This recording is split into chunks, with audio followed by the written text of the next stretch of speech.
Hi everyone, I'm Mrs. Hostert and this is Chloe, and we are rolling over with excitement to get to read the one and only Ivan with you. We will be starting on page 127.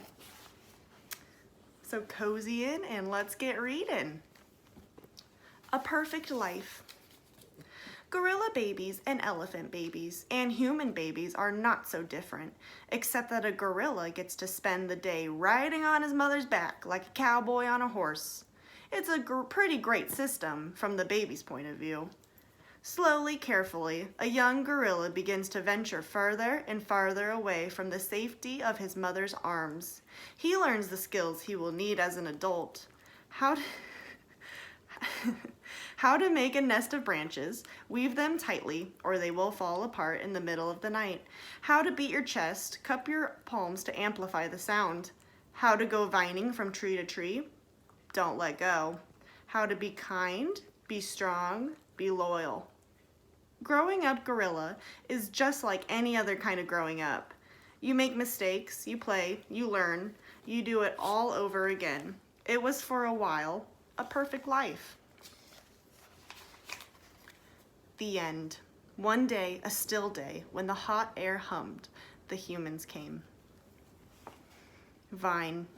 After they captured my sister and me, they put us in a cramped, dark crate that smelled of urine and fear.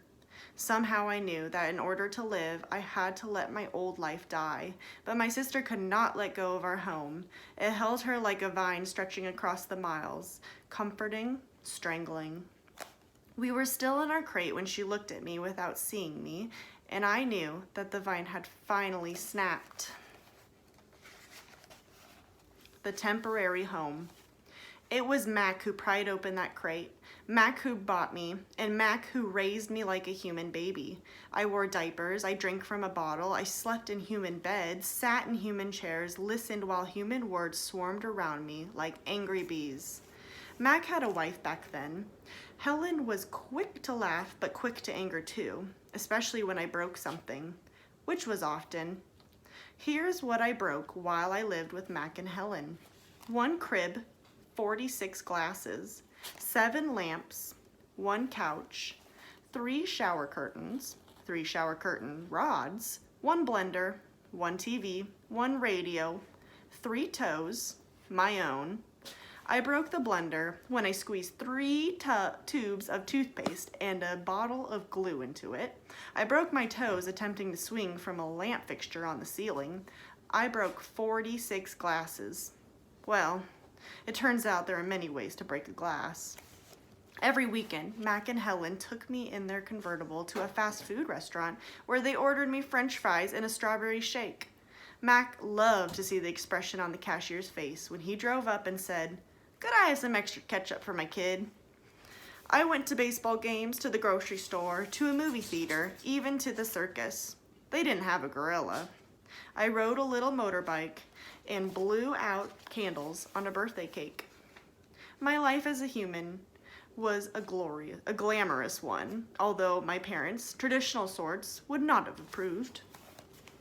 Hunger. In my new life as a human, I was well tended. I ate lettuce leaves with Thousand Islands dressing and caramel apples and popcorn with butter. My belly ballooned.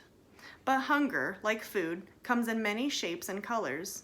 At night, lying alone in my poo pajamas, I felt hungry for the skilled touch of a grooming friend, for the cheerful grunts of a play fight, for the easy safety of my nearby troop, foraging through the shadows. I remembered what happened to Tag. I told myself, don't think about the jungle. Still, sometimes I lay awake, wishing for the warmth of another just like me, asleep in a night nest of tender prayer plant leaves. I liked having sips of soda poured into my mouth, like a bubbling waterfall, but every now and then I longed to search for a tender stalk of arrowroot, to feel the tease of a mango just out of reach. Still life. One day, Helen came home with something large and flat wrapped in brown paper. "Look what I bought today," she said excitedly as she tore off the paper. A painting to go over the living room couch. Fruit in a bowl, Max said with a shrug. Big deal. This is fine art. It's called A Still Life, Helen explained, and I think it's lovely. I dashed over to examine the painting, marveling at the colors and shapes. See, said Mac's wife, Ivan likes it. Ivan likes to roll up poop and throw it at squirrels, Max said. I couldn't take my eyes off the apples and bananas and grapes in the picture. They look so real, so inviting, so edible. I reached out to touch a grape, and Helen slapped my hand. Bad boy, Ivan, don't touch. She jerked her thumb at Mac. Honey, go get a hammer and a nail, would ya?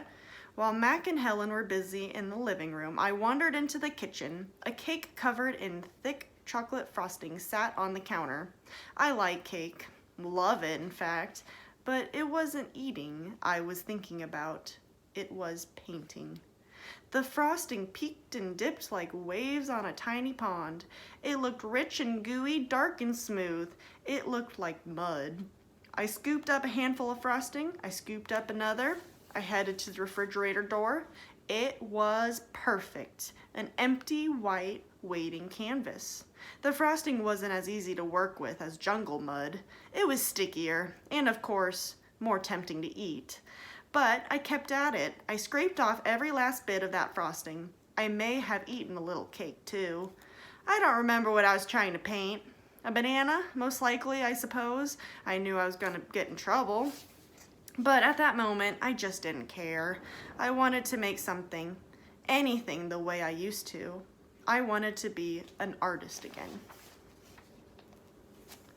Punishment. I soon learned that humans can screech even louder than monkeys. After that, I was never allowed in the kitchen. Babies. Back in those days, the big top mall was smaller. It had a pony ride, a wooden train that bustled around the parking lot, a few bedraggled parrots, and a surly spider monkey. But when Mac brought me a baby gorilla dressed in a crisp tuxedo to the mall, everything changed. People came from far and wide to have their pictures taken with me. They brought me blocks and a toy guitar. They held me in their laps. Once I even held a baby in mine. She was small and slippery. Bubbles flowed from her lips. She squeezed my fingers. Her rear was puffy with padding. Her legs bowed like bent twigs. I made a face. She made a face. I grunted. She grunted. I was so afraid she would fall that I squeezed her tightly, and her mother yanked her away. I wonder if my mother ever worried about dropping us. We always held on, but that's easier to do when your mother is furry. Human babies are an ugly lot, but their eyes are like our babies' eyes, too big for their faces and for the world. One day,